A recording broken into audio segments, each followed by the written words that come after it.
Hello everyone. सो आज से start करेंगे हम हिस्ट्री। और हिस्ट्री में सबसे पहले ऑब्वियस सी बात है एंशिएंट हिस्ट्री आएगी, इसके बाद medieval and afterwards modern history. तो इसमें सबसे पहला हमारा टॉपिक है प्रागैतिहासिक और सिंधु घाटी।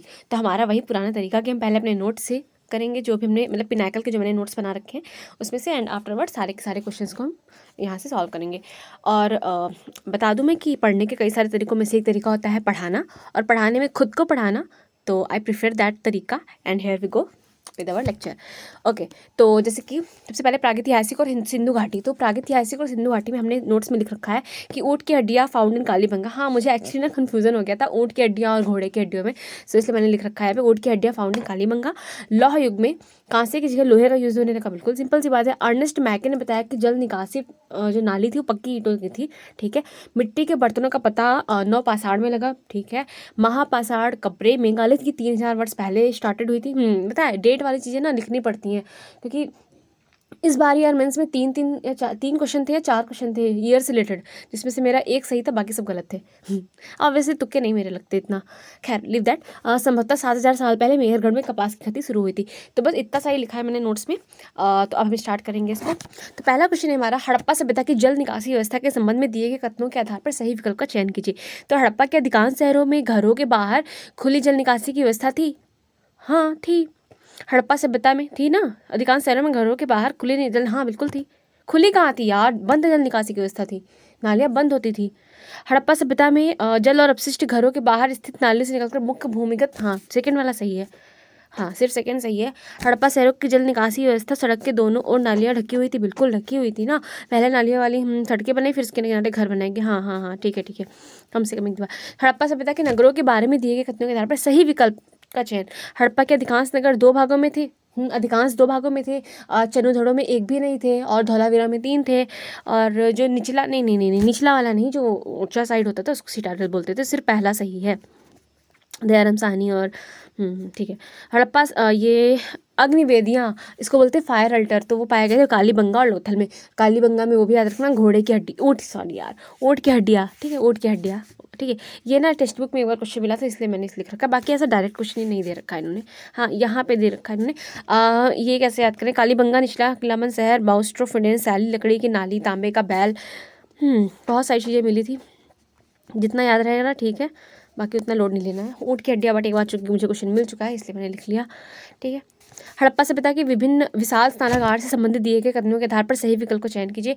विशाल स्नानागार हड़प्पा सभ्यता के मोहनजोदड़ो स्थल में पाया गया। बिल्कुल बिल्कुल सही बात है।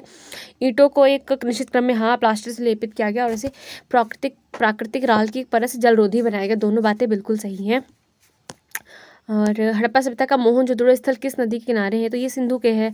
रावी नदी के किनारे तो वो है हड़प्पा, है ना। घग्गर के किनारे हाय रे मेरा घाघरा, कालीबंगा। और कालीबंगा से मुझे कुछ और याद रहता है, हाँ ये राजस्थान में है, मुझे याद नहीं हो रहा था ये, तो काले काले बैंगन धूप में एकदम काले हो गए, जैसे करके याद किया था।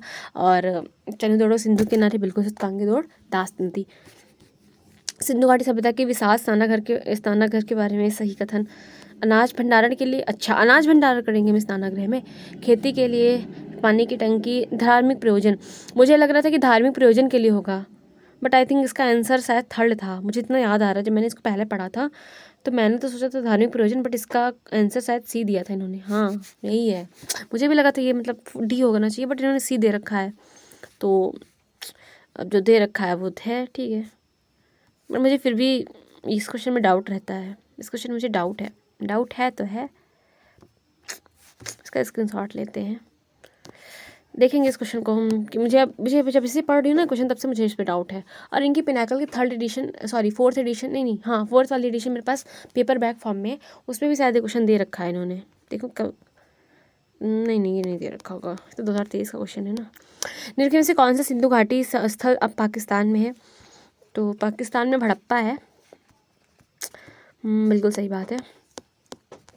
लौह युग को यह नाम इसलिए दिया गया क्योंकि इस समय के दौरान मध्य पूर्व और दक्षिणी पूर्व यूरोप में औजारों हथियारों में मुख्य रूप से किसकी जगह लोहे का इस्तेमाल हुआ था, तो कांसे की जगह है ना, कांसे की जगह पे लोहे का इस्तेमाल होने लगा था। ठीक है।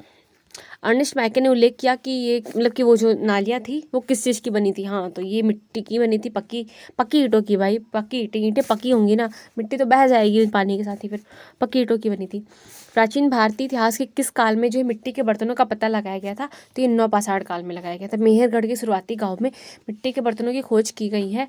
पुरापाषाण काल प्रागैतिहासिक काल था जब मनुष्य पत्थर के औजार बनाते थे, बिल्कुल। और ठीक है, याद है मेरे को। मेहरगढ़ के शुरुआती गांव में जो है मिट्टी के बर्तनों की खोज की गई। ये क्वेश्चन ध्यान रखना है, नवपाषाण में मिला था।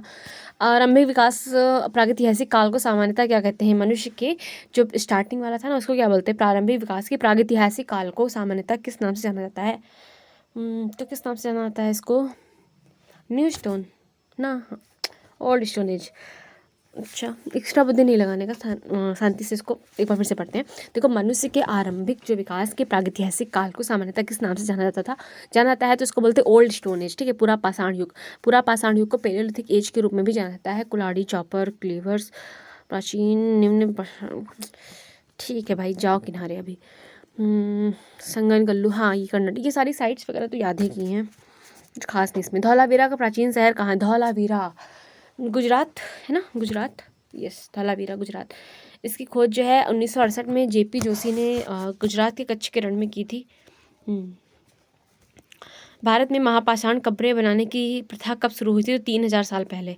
मेगालिथ जो है 3000 वर्ष पहले शुरू हुई थी, ठीक है। मेगालिथ जो है 3000 वर्ष पहले शुरू हुई थी। एक बड़ा पत्थर है जिसका उपयोग किसी पूर्व ऐतिहासिक संरचना या स्मारक के निर्माण के लिए किया गया है। प्रकार जो है, इसमें मैं क्या पढ़ूँगी? सब बकवास में नहीं पढ़ूँगी। देखो, ऐसे कौन सा प्राचीन स्थल भारत में नहीं है? तो हुंसगी तो है, कर्नाटक। मैंने याद किया था इसको कि ये सब हुस्न ये सब पुरानी नाटक वाली बातें हैं, है ना, यही तो मैंने किया था। हाँ, कर्नाटक, ठीक है। हल्लूर पता नहीं क्या है। मेहरगढ़, इनाम गाँव तो यही है, महाराष्ट्र में है इनाम गाँव। ये भी पूरा पाषाण काल का स्थल है, इनाम गाँव। मेहरगढ़ और हल्लूर, मेहरगढ़ भी तो यही है। मेहरगढ़ यहाँ है कि नहीं है? नहीं यार, बलूचिस्तान में क्या हो गया है तुमको? आई थिंक मुझे थ्योरी पहले करनी चाहिए थी। चलो कोई बात नहीं, होता है, इट्स फाइन, कोई बात नहीं। हल्लूर जो है ये नवपाषाण है। अच्छा, हाँ, कर्नाटक में है ये, है।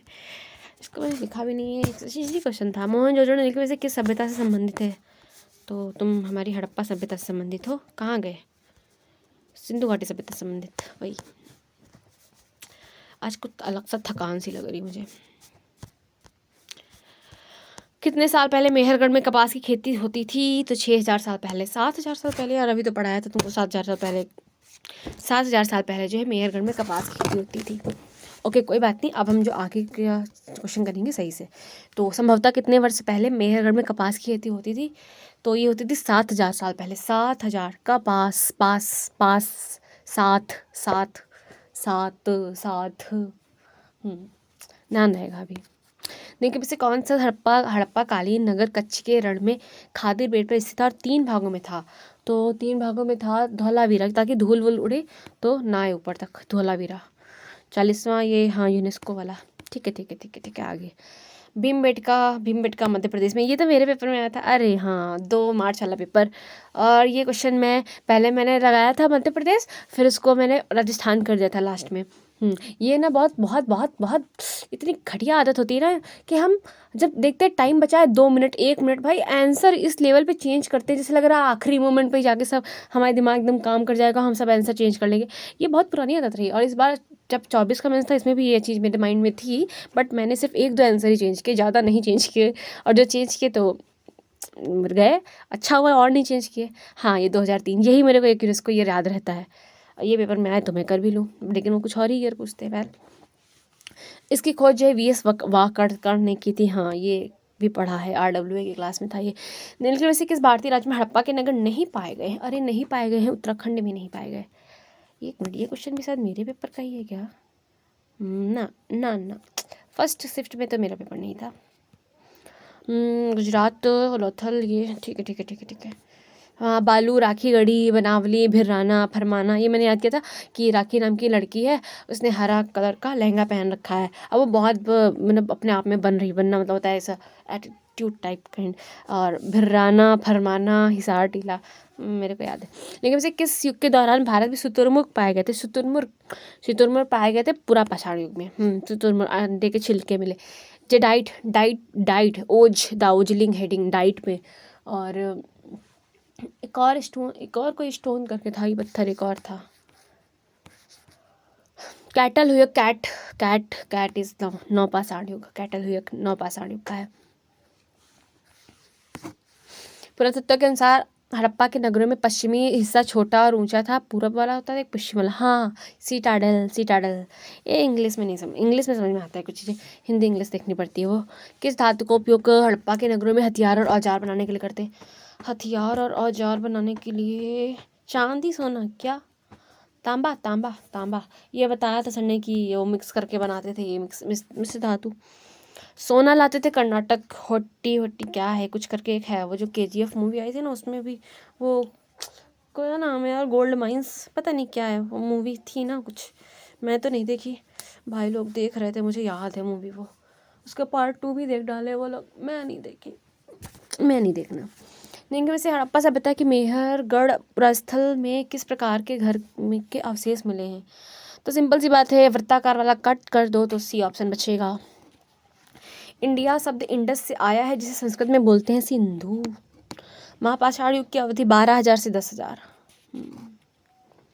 और मेसोलिथिक काल, प्राचीनतम होलीसीन संस्कृति, इसमें कुछ नहीं आएगा। हड़प्पा वास्तुकला में एक दुर्ग के भाग नहीं थे। लेट मी सी ऑप्शंस। दुर्ग के भाग नहीं थे। अनाज के लिए गोदाम था। जनता के लिए आवासीय भवन, धार्मिक समारोह के लिए अग्निवेदी, महत्वपूर्ण लोगों के लिए बृहद स्नानागार। जनता के लिए भाई कोई कुछ नहीं करता, पुराने जमाने से नहीं करते आए लोग तो। मोहनजोदड़ो के विशाल स्नानागार की आकृति कैसी थी? तो आयताकार थी। और कैसी थी? तराजू मिला, मंगोलियन पुरोहित स्नानागार। हाँ, यहाँ से वो भी मिला, क्या बोलते हैं उसको, स्टेटाइट करके कुछ होता है, उसका बना हुआ बियर्ड मैन। और टेराकोटा की भी एक वो क्या यार, मेरे को नाम कुछ ध्यान नहीं आ रहा, बट कर लेंगे अगर पेपर में आया। और वो जो नर्तकी थी वो काहे की बनी थी, कुछ ध्यान ही नहीं आ रहा, कांसे की तो थी। कोई नहीं, हम थ्योरी, हमको लग रहा है करनी चाहिए मेरे को फिर से अच्छे से, और हम सीधे MCQ पे आ गए। पहले थ्योरी करना था, बट कोई बात नहीं, अब इसको कंप्लीट ही कर लेते हैं। हड़प्पा के अधिकांश मोहरें किस चीज़ की बनी थी? तो वही स्टेटाइट, सिलखड़ी जिसको बोलते हैं। कुछ मोहरें टेराकोटा, सोना, सुलेमानी, चरता, हाथी दांत और चीनी मिट्टी से ही बनी थी। ओके। एक सल्ट नौपाषाण घर से मिला, क्या है ये? मकबरा है। यार उपकरण है। सेल्ट नौपाषाण काल से रहते एक उपकरण है। सीरियसली बहुत दिनों बाद पढ़ रही हूँ मैं। माइक्रोलिथ डैश का इस्तेमाल प्रारंभिक मनुष्य द्वारा। माइक्रोलिथ ये तो औजार है, औजार। कौन सा भारत में पुरातात्विक महत्व का एक पूरा पाषाण मैं सारे बताती हूँ। देखो, चिरांद जो है ना, ये बिहार में पाया जाता है, और ये ना नया है। बुर्जहोम कश्मीर का है, ये पता नहीं। हुस्नगी कर्नाटक का, ये पुराना है। मेहरगढ़, एक मिनट, पूरा पाषाण पूछा है ना? हाँ, तो हुस्नगी हो जाएगा भाई, हुस्नगी वो भी बोलते हैं, क्योंकि वो तो पुराना है। मेहरगढ़, बुर्जहोम, ये सब नए हैं। ओके। कौन सा हड़प्पा स्थल अफगानिस्तान में? तो सुरतगोई है। सिंधु नदी के तट पर नहीं है। रोपड़ ये पंजाब में है। एक मिनट को बताती हूँ। देखो, सिंधु नदी के तट पर नहीं है, तो क्या मोहनजोदड़ो तो है कंफर्म। रोपड़ नहीं है, मुझे लग रहा है रो पड़ा था, जॉब मिलते ही रो पड़ा था। पंजाब में है ये रोपड़, और रावी नदी है इसकी। हाँ, अरे यार, सतलज नदी है, कितनी बार बताऊँ। एक बार देखो, 2 चीज़ें थी, एक तो लज्जा से रो पड़ा था सतलज, और जॉब मिलते ही रो पड़ा तो पंजाब। ध्यान रखो भाई, ध्यान रखो। यही है, अगर आप रिवाइज नहीं करोगे तो पेपर में देख के फिर ना लगे, ध्यान आ जाना चाहिए, ऐसा मैंने बनाया जैसे निमोनिक अपने। वेल तो बहुत ज़्यादा क्लमसीनेस के साथ में मैंने ये पहला टॉपिक कंप्लीट किया, प्रागैतिहासिक और सिंधु घाटी। बट अब जो अगला टॉपिक है उसको हम बहुत ही सही तरीके से कंप्लीट करेंगे। So first of all we will do it from notes. वैदिक युग, yes, welcome to Vedic age. Okay, so Yajurveda मैंने नोट्स में क्या लिख रखा है पहले मैं वो पढ़ लेती हूँ एक बार।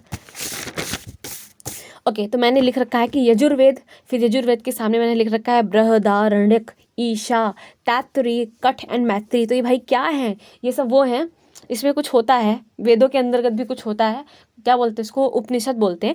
तो ये उपनिषदों के नाम हैं, ठीक है। यजुर्वेद, बृहदारण्यक है, ईशा है, तैत्तिरीय है, कठ है और मैत्री है। फिर मैंने लिखा है कि आर्यों की प्रमुख सामाजिक इकाई क्या थी, तो जन थी। पूर्व मीमांसा इज आल्सो, हाँ देखो जो पूर्व मीमांसा है ना, उसी को धर्म मीमांसा या कर्म मीमांसा बोलते हैं। और ये जैमिनी ने लिखा है, जैमिनी। देखो दो मीमांसा है, एक पूर्व मीमांसा है और एक और मीमांसा है, इसे उत्तर मीमांसा है। तो देखो पूर्व में सन निकलता है, सूर्य, तो एकदम मिनी मिनी सा होता है। तो पूर्व वाला मीमांसा जो है वो जैमिनी ने लिखा है। और उत्तर से तो मेरे को पता नहीं क्यों ऐसा लगता है कि बादल उत्तर से आते हैं, बस मन में बना है तो वहीं से याद है मुझे, बद्रायण, ठीक है, वो बद्रायण ने लिखा है। फिर 2007 में 30 ऋग्वेद पांडुलिपियाँ जो यूनेस्को में गई। तो ऐसे क्वेश्चन होगा कि कब गई ऋग्वेद की पांडुलिपियाँ कब गई यूनेस्को में, तो गई 2007 में। और अगर पूछे 2007 में तो वो मूवी आई थी, अरे यार, 30 ऋग्वेद जो है पांडुलिपियाँ गई, ठीक है। फिर ऋग्वेद जो है भारतवंश के नाम पर जो है भारत का नाम पड़ा, ये ऋग्वेद में ऐसा लिखा है। इंडो यूरोपियन लैंग्वेजेस के बारे में पूछा था, तो संस्कृत है, असम है और गुजराती है और हिंदी है, कश्मीरी है, सिंधी है। ये कैसे याद रहेगा, देखो संस्कृत है, ठीक है, संस्कृत है। फिर उसके बाद में गुजराती है, ओके, गुजराती, असमी, कश्मीरी, सिंधी, हिंदी, देखो सिंधी हिंदी, ठीक है, सिंधी हिंदी और गुजराती, कश्मीरी, संस्कृत, असमिया, याद रहेगा, रहना चाहिए, ऐसा कुछ निमोनिक तो नहीं है। देखो सिंधी हिंदी याद रहेगा, सिंधी हिंदी, गुजराती, कश्मीरी और संस्कृत, असमिया, असम। हस्तिनापुर का लौह कार्यान्वयन स्थल जो है वो यूपी में है। वराह जो है थर्ड अवतार थे 10 अवतारों में से। सुअर जो है वो बलिदान का प्रतीक होता है, सुअर जो है बलिदान का प्रतीक है। रत्नाकर वाल्मीकि का सेकंड नेम है। मैं पता है वाल्मीकि और विश्वामित्र में बड़ा कन्फ्यूजन था मुझे। तो वाल्मीकि, एक मेरे स्कूल में मैम थी, उनका नाम था रत्ना, मेरे को याद आई वो। तो वो बहुत मतलब थोड़ा सा मारती बहुत थी वो, बट वो थोड़ा दिखने में एकदम शांत सी लगती थी, तो मीक टाइप की। तो मिक्की, तो वाल्मीकि का सेकंड नेम इज रत्नाकर। 5 सूक्त हैं, पुरुष सूक्त होता है, विष्णु सूक्त होता है, श्री सूक्त होता है, भू सूक्त होता है और नीला सूक्त होता है। ये सारे के सारे सूक्त जो हमें 10th मंडल में दे रखे हैं, ठीक है। तो अब हम स्टार्ट करेंगे MCQs। सो पहला है अस्किनी, जो सप्त सिंधु का एक भाग थी, वर्तमान समय में कहाँ है, तो अस्किनी मेरी फ्रेंड की फ्रेंड का नाम था। वो चिनाब, देखो लखनऊ को बोलते हैं नवाबों का शहर, ऐसा बोलते हैं, तो वहीं से मुझे ध्यान है। चिनाब, ठीक है। अस्किनी जो सप्त सिंधु का एक भाग थी, वर्तमान समय में इनके में से किस नदी का नाम है, तो अस्किनी देखो चिनाब का है। मैं सारे बताती हूँ। देखो झेलम टीज कर रहा था तो उसको एकदम झेला दिया उसको, झेलम का टीज था। व्यास आ से, किसकी आ से, विपाशा जी की। और चिनाब तो ये अस्किनी हो जाएगा। और रावी पुरुषनी, ठीक है, एक आता था सीरियल बिग मैजिक पे, रावी रविंदर वाला, तो वो पुरुष बन जाती थी लड़की, तो रावी और वो पुरुषनी, ठीक है। सतुद्री, सतलज, हाँ बस, और उसमें तो कुछ है नहीं। निम्नलिखित में से कौन सा वेद भारत के पूर्व वैदिक काल के लोगों के जीवन का वर्णन करता है, और इसमें 10 मंडलों में, और ये तो ऋग्वेद है, ये सबको पता है। निम्न इसमें अमोघ बालखिल्य मंत्र शामिल है। वे एक प्राचीन भाषा में रचित थे। ऋग्वेद 4 वेदों में से सबसे प्राचीन और हिंदू परंपरा के सबसे महत्वपूर्ण ग्रंथों में से एक है। बिल्कुल बिल्कुल। सामवेद गाना वाना के लिए है, ये गाना बजाना वाला। यजुर्वेद, हाँ यजुर्वेद बहुत अच्छा वेद है। इसमें ना वो वाला मंत्र भी है, शायद शांति मंत्रा भी इसी में दे रखा है। और एक मैं पहले सुनती रहती थी, कौन सा मंत्र था वो यार, ध्यान नहीं आ रहा, वो भी इसी में है। बहुत सही लगता है मुझे ये यजुर्वेद में, बहुत अच्छी चीज़ है। और अथर्व में जादू टोना वसीकरण है ना। निम्नलिखित में से कौन सा वेद जो है कृष्ण और शुक्ल, हाँ तो ये यजुर्वेद है, 2 भागों में विभाजित है। इसके अंदर भी कई सारे सब पार्ट्स भी होते हैं। तो अच्छा वही मैंने यहाँ पे उपनिषद इसके लिख रखे थे। बृहदारण्यक है, ईशा है, तैत्तिरीय है, कठ है और मैत्री है। ये बहुत अच्छा वेद है, और इसके जो उपनिषद है ये भी काफ़ी सही है। पढ़े नहीं है मैंने, बता रही हूँ बस देखा है थोड़ा थोड़ा बाहर से। ऋग्वेद, इसमें प्रसिद्ध गायत्री मंत्र और पुरुष सूक्त भी शामिल है, ठीक है। निम्नलिखित में से किस देवता को उत्तर वैदिक काल में एक नया उपनाम हल का स्वामी, तो ये इंद्र जी होंगे, क्योंकि वो पानी वानी बरसाएंगे नहीं। तो हाँ, गड़गड़ाहट, बिजली, बारिश, युद्ध के वैदिक देवता हैं। ऋग्वेद में इंद्र की स्थितियों में लगभग 250 सूक्त हैं, और इंद्र को सबसे प्रमुख देवता भी माना गया है। वरुण समुद्र, ब्रह्मांडी व्यवस्था और विधि के वैदिक देवता हैं। सप्त नदियों में झेलम, तीस्ता, वितस्ता, वही मतलब याद रहता है। सप्त सिंधु नदियाँ और उनकी प्राचीन वैकल्पिक नाम, इन सब तो वही बताया थे ऊपर, वही सब है, फिर से आ गया। पंजाब को सप्त सिंधु के नाम से जाना जाता था। प्रारंभिक वैदिक काल में धनवान व्यक्ति को डैश के रूप में जाना जाता था। अरे ये क्वेश्चन मुझे बड़ा कंफ्यूज करता आया है, मैं इसमें पता नहीं क्यों गवेषणा लगा देती थी, बट इसका आंसर होता है गोमत, है ना। धनवान व्यक्ति के रूप में जाना जाता था तो उसको बोलते हैं गोमत। इन्होंने लिख रखा है कि गवेषणा नाम का शायद कोई वर्ड ही नहीं एग्जिस्ट करता, कहीं भी मैंने देखा था, बट इसका मतलब कुछ होता है। राजा जी को बोलते थे राजन, गविष्ठ बोलते हैं हाँ गायों के लिए युद्ध। किस वेद में जो है ये 10 राज्य युद्ध है, 10 राजाओं का युद्ध दे रखा है, ऋग्वेद में 7वें मंडल में है ये, है ना, है ना, है ना, 7वें मंडल में ही तो है, लिख तो देते मंडल का नाम। खेती पशुपालन और व्यापार जैसे काम करता था कौन सा वर्ण, देखते हैं ऑप्शन दिखाओ। खेती पशुपालन, खेती पशुपालन, ब्राह्मण तो नहीं करेंगे, शूद्र नहीं, क्षत्रिय भी नहीं, वैश्य, वैश्य। वैदिक युग में जो ये सब काम करते थे।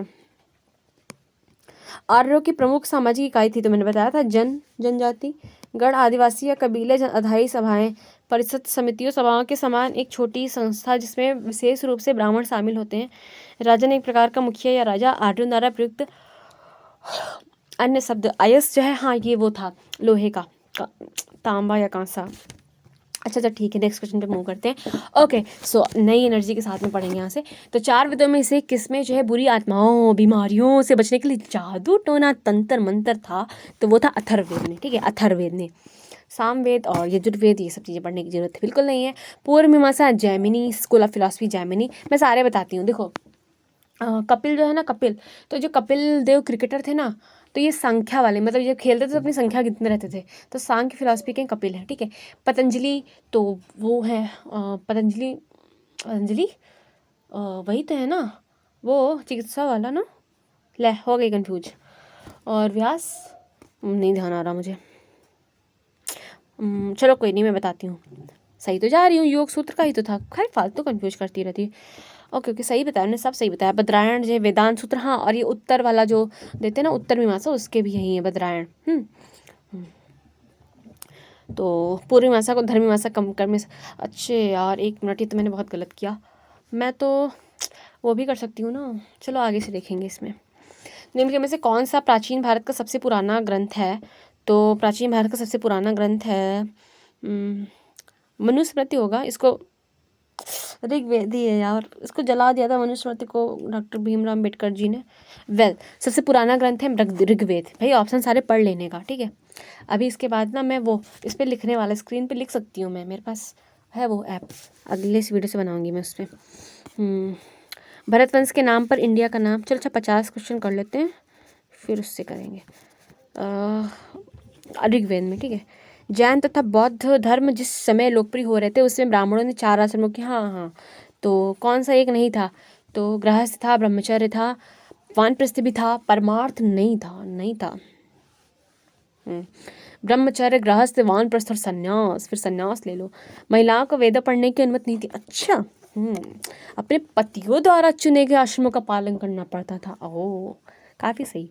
संस्कृत भाषा डैश परिवार का हिस्सा, तो यूरोपीय, मैंने बताया था 6 भाषाएं, बताओ अभी पढ़ा था। देखो संस्कृत थी, ठीक है, सिंधी थी, हिंदी थी, कश्मीरी थी, असम थी, असम वाली, देखो संस्कृत असम एक साथ पढ़ाई थी मैंने, संस्कृत थी, असम थी, हिंदी थी, सिंधी थी, कश्मीरी थी, और एक कौन सी थी, गुजराती थी। तो ठीक है, 50 क्वेश्चन मैंने यहाँ तक कर लिए हैं, अब बेटर तरीके से आगे यहाँ से शुरू करें। नहीं, ये वाला टॉपिक कर लेते हैं आई थिंक, हाँ, आधे घंटे का वीडियो हो भी जाएगा। पारंपरिक हिंदू धर्म के भारतीय साहित्य में कितने वेद हैं, तो 4 वेद हैं, ठीक है, 4 वेद हैं पारंपरिक वाले। कुल कितने वेदांग हैं, 6 वेदांग हैं। ऋग्वेद में कितने मंडल हैं, तो 10 मंडल हैं, सिंपल। आर्य ग्रंथों की भाषा कौन सी थी, तो आर्य ग्रंथों की भाषा थी संस्कृत, सिंपल। हस्तिनापुर का उत्तर प्रदेश में है, बेबी लाल द्वारा की गई थी इसकी शुरुआत, खुदाई जो की गई थी, ओके। ऋग्वैदिक या प्रारंभिक वैदिक काल के अनुसार निम्न में से कौन सी एक नदी देवी थी, भाई तो देवी, अरे देवी नदी देवी थी यार, ये तो मुझे याद नहीं आ रहा, और वो भी ऋग्वेद में, सिंधु ही होएगी, सिंधु ही है। एरिका तो सौंदर्य की देवता, उषा भोर की देवी, मुझे नींद आ रही है फिलहाल। ऋग्वेद में ऋषि विश्वामित्र और देवी के रूप में पूजी जाने, हाँ 2 नदियाँ, तो मैंने इसको याद किया, कहते मित्र है, मित्र से पैसे मांगते हुए लज्जा आ रही है, सतलज और आस भी है, लेकिन तो एक आस करके था, और हाँ ब्यास और सतलज यही है। गोत्र क्या है, हाँ एक ही गोत्र में शादी करने की अपेक्षा की जाती थी, हाँ लेकिन ये मेरे को कॉन्सेप्ट आज तक समझ में नहीं आया। ऐसे मतलब जैसे मैं अपनी सोसाइटी का बताऊँ, खैर छोड़ो क्या मतलब है, क्वेश्चन पे फोकस करते हैं। None of my business and I just don't care this that anything. पता नहीं क्या क्या बना के रख गए लोग। निम्नलिखित में से कौन सा वर्ण धर्म सूत्रों और धर्मशास्त्रों द्वारा निर्धारित नियमों के अनुसार प्राचीन भारत में लोगों की रक्षा करने और न्याय के प्रशासन के लिए जिम्मेदार था? तो क्षत्रिय थे। मेरे दिमाग में टॉपिक खटक रहा है, क्यों यार, पढ़ो ना आगे। निम्नलिखित से कौन सा वेद संगीत से संबंधित है? सामवेद। सामवेद। पुराणों के अनुसार जो है भगवान विष्णु ने पृथ्वी को बचाने के लिए किसका रूप धारण किया था, जो पानी में डूब गई थी, तो वराह का रूप धारण किया था। यह सुअर बलिदानों के सभी पहलुओं का प्रतीक है। और विष्णु जो ये वराह जो था ना, थर्ड वाला था। एक व्यक्ति का वैदिक दृष्टिकोण और समाज के साथ उसका संबंध, धर्म अर्थ काम मोक्ष, धर्म अर्थ काम मोक्ष, सिद्धि नहीं है, सिद्धि नहीं है। रामायण, हाँ आ गए वाल्मीकि रत्नाकर, भाई खत्म वो चैप्टर, आ गया जैन धर्म। इसके बाद में जैनिज्म, मेरा नाम क्या कि उन्होंने जैन लगा के रखा था, जो लाइब्रेरी में मैं जाती थी, कुछ भी लगा देता, कोई भी जिसका जो मन आता लगा देता है। That's the when you don't use a surname. Well, वैदिक मंत्रों या भजनों के मुख्य संग्रह क्या कहलाते हैं? तो उसको संहिता बोलते हैं। पुरुष सूक्त किस वेद का एक मंत्र संग्रह है? तो पुरुष सूक्त है वही तो पहले वाले को तो था, ऋग्वेद का। बस बस बस बस। तो अब स्टार्ट करेंगे जैन धर्म, बट हम स्टार्ट करेंगे अलग तरीके से। ओके।